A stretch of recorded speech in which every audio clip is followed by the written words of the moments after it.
วิทยาลัยครูขังไขเป็นสถาบันสร้างครูที่มีคุณภาพเป็นครูมืออาชีพที่ดีเลิศประเสริฐด้วยคุณธรรมนำหน้าด้านการวิจัยวิทยาลัยครูขังไขมีหลักสูตรการเรียนการสอนที่สอดคล้องกับยุคสมัยนักเรียนที่จบม .7 ผู้ที่มีความสนใจและสงวนมักฮักวิชาชีพครูในสาขาต่างๆวิทยาลัยครูขังไขยินดีต้อนรับทุกคนเข้าเรียนในศุกร์เรียน 2025-2026 นี้มื้อนี้โอกาสดีวิทยาลัยครูขังไขจะขอแนะนำวิธีสมัครเข้าเรียนที่วิทยาลัยครูขังไขซึ่งมีรายละเอียดและขั้นตอนดังต่อไปนี้หลักสูตรที่เปิดรับสมัครนักศึกษาใหม่ในศุกร์เรียน 2025-2026 นี้ประกอบมีสร้างครูอนุบาลระดับอนุปริญญาสร้างครูประถมศึกษาระดับอนุปริญญาและระดับปริญญาตรี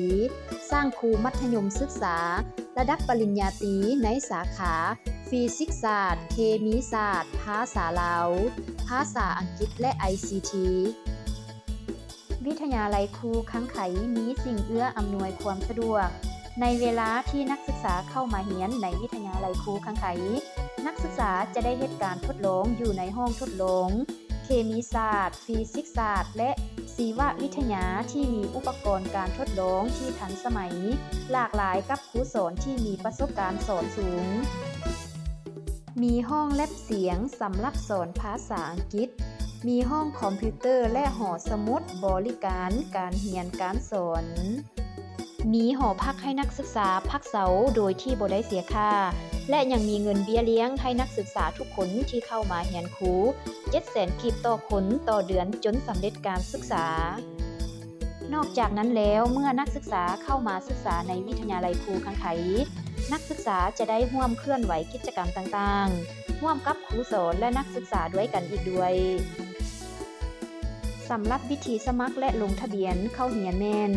ผู้สมัครสามารถลงทะเบียนผ่าน QR Code ในวิดีโอนี้เริ่มแต่วันที่ 11 เดือนสิงหาจนถึงวันที่ 12 เดือนกันยาปี